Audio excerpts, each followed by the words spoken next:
You won't believe the shady charity that Ben Shapiro was associated with and what they don't tell people about all of the tens of millions of dollars they raise and what they really do with that money. Well, actually, you probably will believe it if you know anything about Ben Shapiro, but you should be aware of it. And Ben Shapiro should be ashamed of it. He should apologize. Actually, really probably should be arrested for engaging in deceptive practices. I appreciate that, but I will comfort myself tonight by sleeping on my bed made of money. I'm sure we have an adult. I'm sure we have another adult subject to talk about. Well, subscribe to my channel if you're new here, because this is going to be another banger, as the kids say. And check back on a regular basis, because as you will soon see, you won't find another channel like this anywhere else. And then we'll get into what Ben Shapiro has to say about the Epstein files, because that's the big talk of the town. Although people shouldn't get their hopes up, because if there was really anything there, the Democrats would have released them back last year,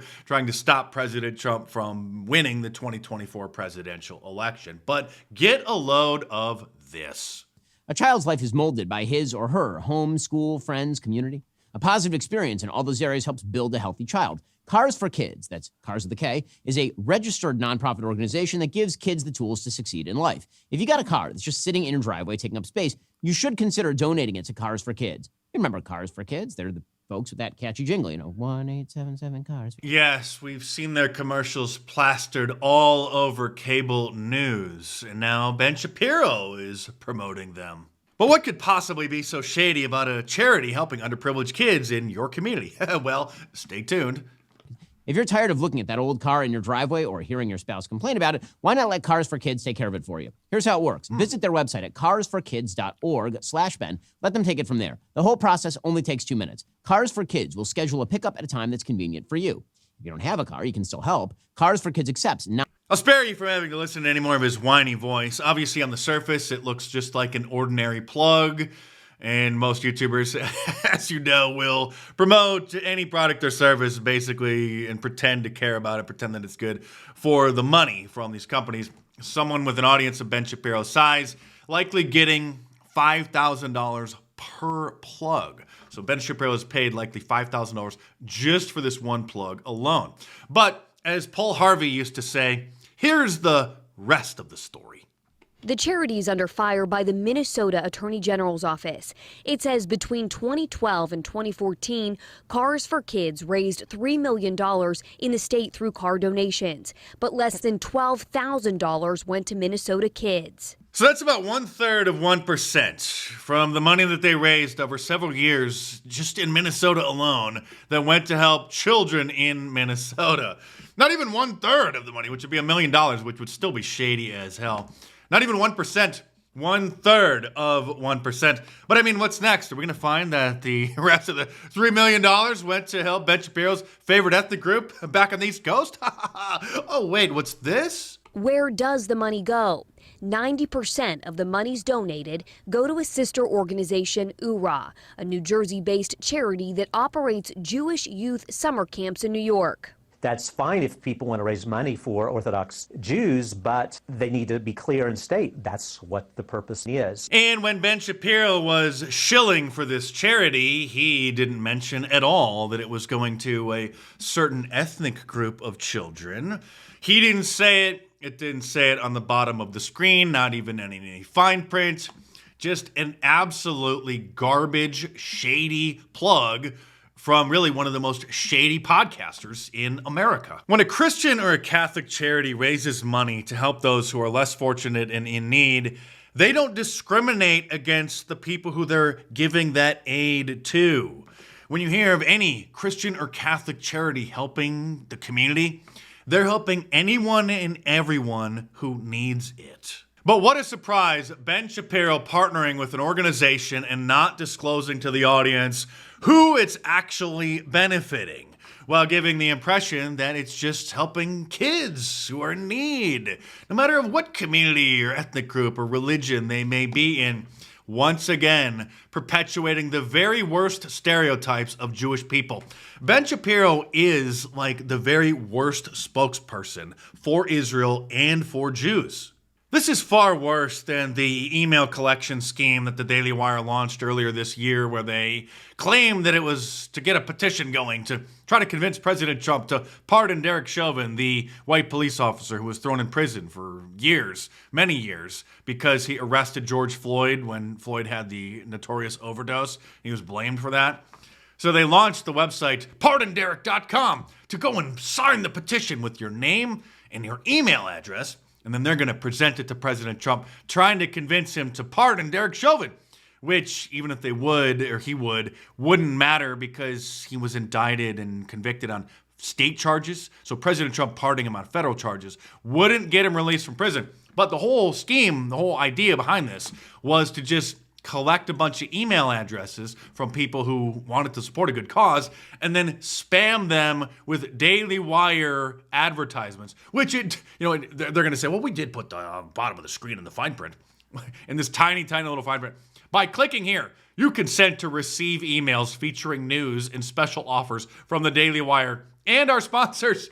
I thought the point of it was to try to get Derek Chauvin out of prison, not to get on the Daily Wire's spam list. And since I'm not a typical YouTuber, especially an unscrupulous one like Ben Shapiro, who shills shady services and garbage products for money, I promote my own products. So stay tuned because there's plenty more to come in this video. But just a heads up, Friday is the last day to order your Trump Claus knit sweaters and get them in time for Christmas. The cutoff is going to be, I think you can still pay like extra shipping and get them over the weekend, but Friday is the last day for regular shipping. Don't be a slacker. Unlike the printed t-shirt designs, this is not printed on to the shirt, to the sweater. It's woven into the actual yarn. Available in red, green, and black. Give it as a gift to someone who will enjoy it, or wear it to Christmas dinner to make it extra special this year. Again, go to markdice.com, or click the link in the description below, and check them out. The talk of the town today are the Epstein files. Going to be released, not today, but President Trump's expected to sign the bill and schedule their release over the next month. But don't get your hopes up. It's going to be mostly a nothing burger. If there was anything in there, the Democrats would have leaked it back under the Biden administration when they had full access to those documents in order to try to stop President Trump from winning the 2024 presidential election. But everybody's talking about it. There's going to be some shady things in there. We've already heard about some of the weirdness, especially between the emails. And this is Ben Shapiro's take on it, though. It's the biggest story in the country today. Ben, one of the biggest stories really all year. But this is what Ben Shapiro's assessment of it is. On a list of American priorities by the polls, the Epstein-Maxwell case comes in pretty close to zero, just on a list of priorities. The reason why Ben doesn't like people talking about the Epstein files is because of the obvious Mossad connections, which then reflect poorly on his favorite little country. But hey, a former prime minister of Israel said that Jeffrey Epstein had no connection with Mossad or Israel's intelligence agencies whatsoever. And that's enough for Ben Shapiro to want this case to be closed. Here is Tucker then asserting that it was actually Mossad. Again, without evidence, not a shock. Of course, this is where Tucker was going. This has become the hot speculation on the internet, is without evidence. You say that Mossad was running Jeffrey Epstein. When I say without evidence, I mean without evidence. Oh, you mean like how the former head of the IDF visited Jeffrey Epstein's house in New York? Like dozens of times after everybody knew what he was into? Naftali Bennett, the former Israeli prime minister, said, quote, "As a former Israeli prime minister, with the Mossad having reported directly to me, I say to you with 100% certainty, the accusation that Jeffrey Epstein somehow worked for Israel or the Mossad running a blackmail ring is categorically and totally false. This accusation is a lie being peddled by prominent online personalities such as Tucker Carlson, pretending they know things they don't." Hey, you know what? It's not like a politician or the head of any particular country, especially Israel, has ever lied before. And it's not like those documents that Edward Snowden leaked from the NSA reveal that our intelligence agencies deem Israel to be one of the top spy threats against us. So there's a lot of reasons why most Americans have Israel fatigue, and that's upsetting a small clique of Israel firsters, including Ben Shapiro, Mark Levin, and Ted Cruz, who recently said this at another Jewish conference. This poison is spreading. There are pastors who love Israel who think all is fine, and my message to them is go and talk to the teenagers in your congregation. Go and talk to the 20-somethings in your congregation, because they're picking up their phone and they're watching TikTok and they're watching Instagram and they're hearing this message being driven, and it is resonating. And if you want to know... This message being, the taboo topics that would never be discussed in mainstream conservatism about Israel, about their history, about Judaism, about Jewish supremacy. You get it, right? Illustration of this. Several weeks ago, J.D. Vance was down at Ole Miss at a Turning Point gathering, and one kid got up, asked this viciously anti-Semitic question. The kid asked a normal question about why we're giving Israel billions of dollars a year. But the Ted Cruz... And most of these Zionists just questioning Israel is just vicious anti-Semitism. It's not just anti-Semitism. It's vicious anti-Semitism. The most horrifying thing to me is what happened in the second later, which is the crowd erupted in applause. Not everybody. My guess is 20 to 30% of the kids there were applauding the viciously anti-Semitic question. Because, again, if you disagree with a Jew about the best flavor of ice cream, people like Ted Cruz will call you a vicious anti-Semite. It's too late, Ted. That ship has sailed. You've already lost Gen Z. You've lost the millennials. They actually never really cared about Israel. Neither did Generation X. It was always like the boomers. But now that they're learning about the topics that have been censored and prevented from being discussed, since the Overton window has slowly shifted over the last few years, now we're seeing videos like this. Everyone's always asking me, like, what's your dream job? Churning butter for a man that doesn't support Israel. Yeah. Barefoot in the kitchen, birthing 10 babies for a man that is godly. Back the patriarchy and regressing society. Just a little bit. Making a sandwich for a man that doesn't support Israel.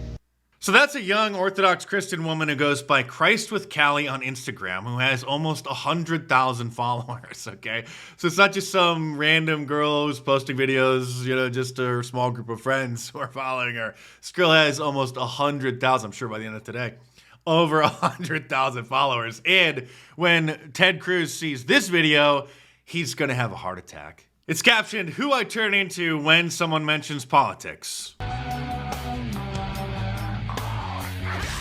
That's Nick Fuentes.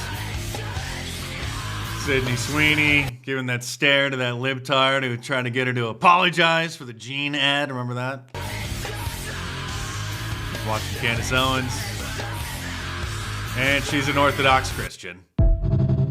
The Stanford Review just published this article on the Groypers. Those are the fans of Nick Fuentes. And I would be cautious about publicly declaring that you are a Groyper, because they're trying to deem that as, a white supremacist term or a white supremacist follower. So you want to keep your power level down. And they're saying that 25% of the freshmen at Stanford University are Groypers, which may or may not be true, but this just shows how panicked they are. And again, they're assigning anybody the Groyper label who just isn't interested in Israel, just wants to put America first. Who cares about America? Not Ben Shapiro and this other little clique's favorite country. Also, they've estimated that 30 to 40% of young conservative staffers, in the political movement in Washington, D.C. are fans of Nick Fuentes. The Zionists have even lost Kirk Cameron. A Zionist, if you've been living under a rock, are the people that fervently support ethnic Jews having the land over there in Israel. And listen, I don't care if they have their own little country over there. I don't want to hear about their border disputes. I don't want to hear about their problems. I don't want to pay for their problems. Just have a good time.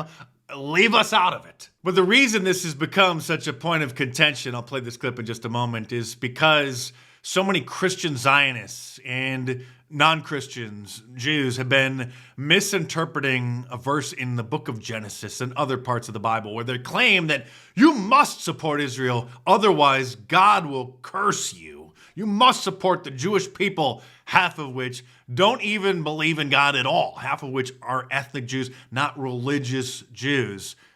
Israel is a secular country. It's not a theocracy. I'll get more into that in a moment. But here is Kirk Cameron, who starred in the biggest Zionist pre-trib, which is just a garbage interpretation of theology. Pre-trib movies, the Left Behind series. Well, here's him today after he finally woke up. We are commanded as Christians to support the government of Israel? We are commanded to support Israel. I know the verse that Tucker Carlson's talking about in Genesis actually doesn't say Israel. It says that those who bless you, Abraham, this was before Israel, will be blessed by God, and those who curse you, Abraham, will be cursed by God. Yeah, that's in the book of Genesis, okay? Many, many years before the country of Israel was originally inhabited by the ancient Hebrew Israelites, okay? Jesus demystifies who the children of Abraham actually are, and Paul absolutely clarifies it. For not all who are born into the nation of Israel are truly members of God's people. Well, that sounds like it contradicts what Ted Cruz just said. Being descendants of Abraham doesn't make them truly Abraham's children. It sounds like he's saying not all of Israel is really Israel just because they're Jewish. Israel didn't have a nation or a land to call their own for almost 2,000 years since the destruction of the temple in the year 70 AD. The nation of Israel was recreated through some political operatives after World War II. So in that almost 2,000 year period, what did it even mean to bless Israel or to curse Israel? There was no Israel per se. Absolutely correct. And most Christians, most Americans, most non-Jews, us Goyim, as they sometimes call us, a derogatory term for non-Jew, would be shocked to learn that Theodore Herzl, the founding father of the state of Israel, was an atheist. Okay, not a person practicing Judaism, but he organized or started the movement going to ultimately get the country, the state of Israel, established. A not only non-practicing Jew, an atheist Jew. He wanted it as an ethnic homeland for Jews, not for a country for those who are practicing Judaism, the religion. The first prime minister of Israel, David Ben-Gurion, was not a minister of any kind. He was an atheist as well, an atheist to the core. If Israel was a Jewish country in the sense of a Jewish religious country, a theocracy, then that would mean they would be, following the Old Testament or the Torah, as the Jews say. And if that were the case, which obviously it is not, I mean, that's undisputable, okay? They certainly wouldn't have Tel Aviv being the proud gay capital of the Middle East. Because the book of Leviticus and other parts of the Bible, even in the New Testament, makes it very clear what God thinks and what God wants to happen. I'm not saying you should do this, but what the biblical punishment was for those kinds of people. Here is the Jewish World Congress putting out a promotional video showing how proud they are of, well, just take a look. I am Jewish and proud because Jews have always done what's right.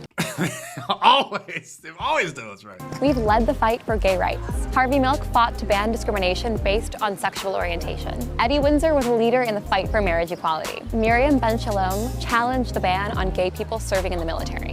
No, they're proudly proclaiming that they were the leaders in promoting LGBTQism. But if a non-Jew, Goyim, were to say that, then they would accuse you of perpetuating anti-Semitism. You're demonizing the Jewish people, claiming that they're part of this big conspiracy to push the gay agenda. But the Jewish World Congress is here openly celebrating that. Listen, Ted, I know you mean well, but if you really want to try to stop so many people from developing a negative opinion of Jews in Israel, then you should start by firmly denouncing and opposing garbage like this in the Washington Post. Please don't wish me a Merry Christmas. It's impolite and alienating to assume I follow your religion. Written by a Gino, a Jew in name only, an ethnic Jew. And most atheists, I mean, almost every atheist, except for a certain group of people in America, around the world, celebrate Christmas, aren't offended by people wishing Merry Christmas, participate in the holiday, because it's largely a secular holiday these days anyway. It's more about Santa Claus than it is about the birth of Jesus, or anything to do with religion whatsoever. But still, a certain group of people who refuses to assimilate, notoriously, into every country that they've ever lived in, And that's one thing. Listen, you don't want to celebrate Christmas. Okay, fine. You don't want to assimilate into the biggest cultural holiday around the world. Okay, fine. But stop complaining about it. Just shut up. Or garbage like this on NBCnews.com saying that there should be a war on Christmas because Jews who leave the house in December get accosted by oppressive Christmas culture. It hurts their feelings to hear Christmas music when they're shopping at the mall. They have been pushing for years, complaining about kids in school doing arts and crafts around Christmas time because many of them make pictures of Santa Claus, and they are upset about that, even though the Supreme Court has ruled that Santa is not a religious symbol. The ginos over at the ADL are still upset about it, and for years have been trying to bully public school teachers into not doing that anymore. People are tired of this garbage, particularly Gen Z young men and boys, because they instinctually know that this is just absolutely un-American, un-Christian, and beyond ridiculous. But speaking of Santa, you know what's coming next. The pivot into the plug. The Trump Claus knit sweaters. You gotta order them by Friday because it's a special order. And again, the design is woven into the sweater itself. It's not screen printed. Comes in red, black, or green. So be sure to get your orders in now by heading over to markdice.com or click the link in the description below. They will be woven up and then shipped out so you can get them in time for Christmas. So head on over there and check them out.